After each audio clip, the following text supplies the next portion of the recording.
छत्रपती शिवाजी महाराजांचा मुद्रा करून घटनेचे शिल्पकार डॉक्टर बाबासाहेब आंबेडकरांना विनम्र अभिवादन करून आजच्या या आपल्या पुरंदर विधानसभा मतदारसंघातील आपले तरुण तडफदार सहकारी मित्र प्रीतम शेठ म्हात्रे यांच्या प्रचार सभासाठी उपस्थित असणारे आपल्या सर्वांचे नेते जयंतभाई पाटील साहेब, उपस्थित सर्व व्यासपीठावरील मान्यवर, 18 पगड 12 बोलचाल समाजातील सर्व इथे मान्यवर, माझ्या समोर बसलेल्या माता बंधू भगिनी विनोद साबळेचा मानाचा मुद्रा.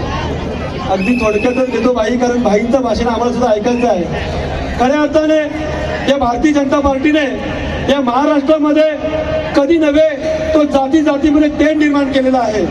आज ज्यावेळेस 40 वर्षापासून मराठा समाजाचा आरक्षणाचा मुद्दा हा महाराष्ट्रामध्ये प्रलंबित होता, कुठेतरी आम्हाला आरक्षण मिळेल असं जाणवत होतं, परंतु 2014 साली सुद्धा आरक्षण मिळालं होतं, ते सुद्धा कोर्टात अडकलं होतं. पण 2018 साली ज्यावेळेस मोर्चे झाले, क्रांती मोर्चे झाले आणि 2018 साली मराठा आरक्षण ज्यावेळेस आम्हाला मिळालं, परंतु दुर्दैवाने या भारतीय जनता पार्टीचं सरकार होतं आणि गुणवंत सदावर्ते यांनी कोर्टामध्ये आमच्या विरुद्ध अपील केलं आणि सुप्रीम कोर्टामध्ये मराठा आरक्षण रद्द झालं. मला फक्त एकच सांगायचं आहे, गुणवंत सदावर्ते हे नेते कुणाला मानतात? कुणाला मानतात? ते सांगतात देवेंद्र फडणवीस माझे नेते आहेत. मग आपलं आरक्षण कुणी घालवलं? देवेंद्र फडणवीसांनीच ना? नक्की ना? हे आपण लक्षात घेतलं पाहिजे. ज्यावेळेस आमचे जरांगे पाटील उपोषणाला बसले होते, काय आमची मागणी होती? आरक्षण द्या. कारण तुम्ही मोठमोठे भाषण केले होते, जेव्हा सुप्रीम कोर्टात रद्द झाला तेव्हा म्हटलं होतं आम्ही सत्तेत आल्याच्या नंतर तुम्हाला आरक्षण देऊ, तुम्ही दिलं नाही. जरांगे पाटील उपोषणाला बसले होते. माझा हा खालापूर तालुका हा मराठा समाजाचा तर आहे, परंतु वारकरी सांप्रदायिक जास्तीत जास्त लोक आहेत, सगळे आमचे बांधव आहेत. आणि आमचे जरांगे पाटील जेव्हा उपोषणाला बसले होते, तिथं भाई एका मंदिरात आमच्या माता भगिनीचं कीर्तन बोलतात, कीर्तन, आणि त्या कीर्तनामध्ये या जरांगे पाटलांच्या आमच्या तिथे कीर्तनामध्ये या देवेंद्र फडणवीसांनी लाठी हल्ला केला आणि माझ्या माता भगिनींचं भाई तिथं रक्त साठवलं. हे आमचा मराठा समाज कधी विसरणार नाही. विसरणार आहात का? विसरणार आहात का? आणि म्हणून आपल्याला इथं जरांगे पाटलांच्या नेतृत्वाखाली महाराष्ट्रामध्ये संपूर्ण वादळ उठलं असताना या देवेंद्र फडणवीसांनी दुसरं काय केलं तर ओबीसी समाजाला आपल्या विरोधात केलं. अरे आम्ही या महाराष्ट्रामध्ये 18 पगड 12 बोलू देतात, एकमेकाच्या सोबत राहतो, आम्ही कधी एकमेकाच्या विरोधात नाही. परंतु या भारतीय जनता पार्टीने या महाराष्ट्रामध्ये ओबीसी आणि मराठा वाद लावण्याचा प्रयत्न केला, परंतु आम्ही एकमेकासोबत सातत्याने असतो. आज प्रीतम शेठ म्हात्रे असतील, आमचे मित्र आहेत, आम्ही सगळे आगरी, कोळी, कराडी, मराठा आम्ही एकत्र येतो. भाई आमच्या आंदोलनाला आपले आगरी समाजाचे बांधव प्रत्येक वेळेस येतात, तर त्यांना माहिती आहे की मराठा समाजाला आरक्षण पाहिजे, तो शिक्षणासाठी पाहिजे, आणि म्हणून आम्ही सगळे एकत्र आहोत. परंतु या महाराष्ट्रामध्ये या देवेंद्र फडणवीसांनी संपूर्ण सामाजिक बदल घडवतो, त्याला तोडा आणि फोडा आणि राज्य करा म्हणून ते प्रयत्न करत होते. परंतु जरांगे पाटील साहेबांनी सुद्धा किंवा आम्ही सुद्धा आमच्या 18 पगड 12 बोलत्यांमध्ये कुठल्याही प्रकारचं वितुष्ट नाही, आम्ही एकत्र आलो. मला सांगायला अभिमान वाटतो भाई, तर ज्यावेळेस जरांगे पाटील आमचे वाशी येथे आले होते, ते आमच्या खालापूर तालुक्यातील प्रत्येक माता भगिनीने आमच्या घरातून भाकरी दिल्या होत्या. आणि माझ्या गावातला मी अनुभव सांगतो, माझ्या गावामध्ये आगरी समाज आहे, माझ्या आगरी बांधवांनी, माझ्या तिच्या भगिनींनी त्यांनी सुद्धा भाकरी आम्हाला दिल्या होत्या. हे आमची एकी आहे. त्यामुळे दिलेल्या भाकऱ्यांचं आपल्या भाकऱ्या फुकट घालवल्या त्या फडणवीसांनी, या भाजपाने, त्यामुळे आपल्याला भाजपाला पडायचं आहे. आणि भाजपाला जर का पडायचं असेल तर एकमेव तरुण नेतृत्व आपल्याकडे आहे, ते म्हणजे प्रीतम म्हात्रे यांना आपण निवडून दिलं पाहिजे. आणि त्यासाठी आलेलं आहे. भाई आज ही तरुणाई तुम्ही पाहताय, तुम्ही भाई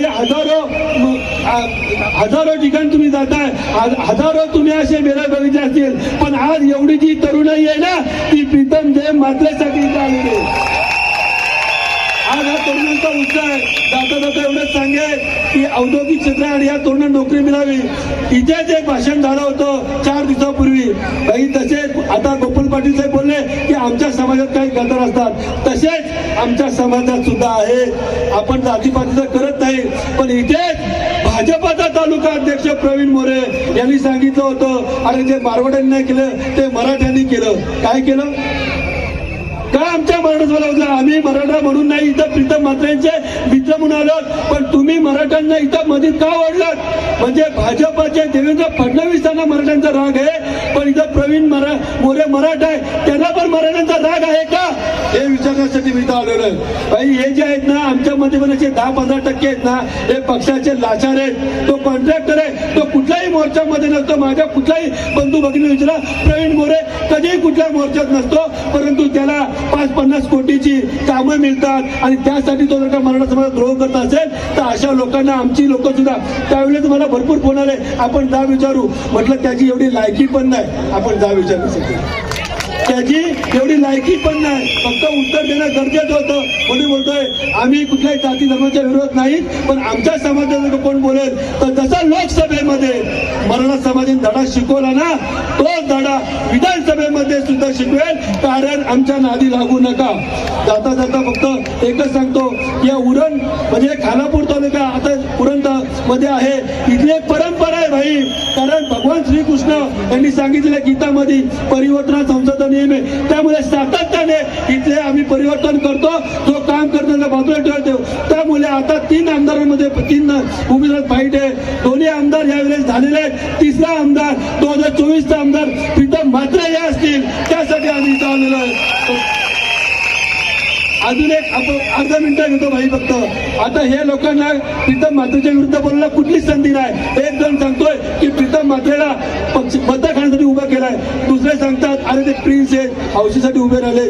भाई जर का हे हौशीसाठी उभे राहिले असते ना तर ह्यांची दास्ती घेतली नसती. आज प्रीतम म्हात्रे उभे, तसे त्यांनी 2 प्रीतम म्हात्रे उभे केले, कारण ते आता घाबरलेले आहेत. आपल्या जर मतदारसंघामध्ये जुगाराच्या अड्ड्याला निर्माण करायचे नसतील, अनेक ठिकाणी आपण बघतो अल्पवयीन मुलं गर्दुली झालेली पाहतो. गेल्या वर्षी उरणच्या रेल्वे स्टेशन जवळ एक अपघात झाला.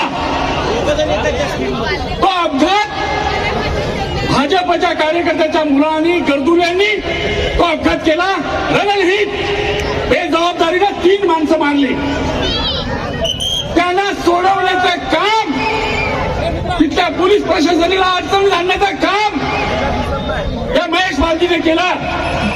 म्हणजे गर्दुल्यांचा साथ देणारा हा आमदार आहे. आपल्याला आपली भावी पिढी त्या दिशेला पाठवायची आहे का? जर पाठवायची नसेल तर हा गर्दूल यांचा साथी महेश बालदी याला आपल्याला काढावंच लागेल.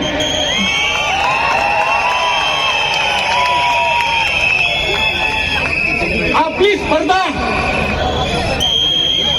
जरी या दोघांची असली, व्यक्तिशाभितेवर स्पर्धा मानत नाही. तुम्ही ज्या पद्धतीनं ज्या उमेदीने या ठिकाणी प्रीतमदादांचं जे स्वागत केलेलं आहे, मगाशी मी उल्लेख केला की माझ्या उरण तालुक्यामध्ये 100% प्रीतमदादा आघाडी असणार आहे. परंतु तो या ठिकाणचा सगळा तुमचा हा जनसमुदाय पाहिल्यानंतर मला निश्चित खात्री झाली की आमचा उरणकरांचा तुम्ही पनवेल आणि खारुपरवाले पराभव करणार स्वतःपेक्षा देण्यामध्ये. मित्र महेश बालदी आणि मनोहर भोईर हे दोघं स्वतः जाहीर सभांमध्ये सांगतात की आम्ही दोघं मित्र होतो आणि आहोत. आता हे मित्र आहेत. देशपातळी होता दलाल तर दुसरा बुजगावणा. म्हणजे तो मनोहर भोईर स्वतःच्या पायावर ठीकसं उभा पण नाही राहू शकत. प्रश्न जनतेचे सोडवायचा तो राहिला दुसरं बाजूला. त्याचं उदाहरण सांगतो या ठिकाणी. हा महेश बालदी किती नीच आहे.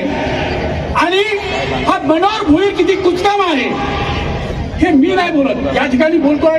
पण त्यांनी दोघांबाबतीत ज्या जाहीर सभांमध्ये सांगितलंय तेच मी या ठिकाणी सांगतो. तर सांगितलं आम्ही मित्र आहोत. तर महेश बालीने पहिली सुरुवात केली, सांगितले की हा मनोहर भोईर लायकीचा नाही, तुमचे प्रश्न कसे सोडवणार, याच्या पोरीचं ऍडमिशन मी केलं. हे मी बोलत नाही, हे जाहीर सभांमधून हा हरामखोर महेश बालदी बोलला. कोणाबाबतीत? त्याच्या मित्राबाबतीत. कशाचा मित्र? तर जुगारातला.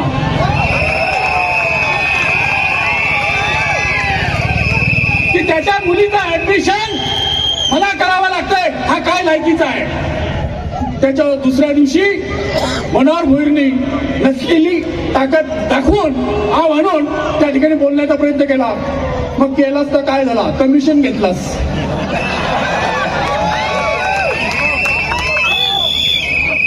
केलास तर काय मेहरबानी नाही केली, पैसे घेतलास. हे मनोहर भोईरने सांगितलं, जाहीर सभांमधून सांगितलं. म्हणजे मित्रत्वाच्या सुद्धा लायकीचे दोघेही नाही, लायकीचे दोघेही नाही. आणि मनोहर भोईर हा तर बुजगावणा आहे. मी तर बोलतो आपल्याकडे मच्छीमध्ये जो ओला बोंबील येतो ना, ओला तो उमाला माहितीये ना, त्याला जर सोडला तो तर खाली पडतो. त्याच्यापेक्षा या मनोहर भोईरची, मी त्याच्या शारीरिक व्यंगावर नाही बोलत, त्याची प्रशासनामध्ये ग्रामपंचायतीच्या सदस्य होण्याची सुद्धा लायकी नाही.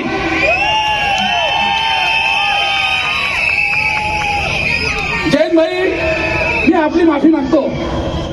त्या मनोहर भोईरला संधी का मिळाली मित्रांनो? मीच तो गोपाल पाटील, मी उरणकर आमदार, माझा उरणकर झाला पाहिजे ही हक्काने देणारा.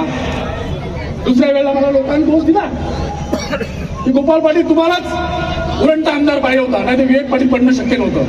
मी बोलत धरून मी उरणकर आहे, मला उरणचा अभिमान आहे, स्वाभिमान आहे, आणि मी सुद्धा 30-35 वर्ष काम करतो. मलाही वाटतं तुम्ही आमदार व्हावं म्हणून. पण तुम्ही निवडताना जुगार खेळणारा,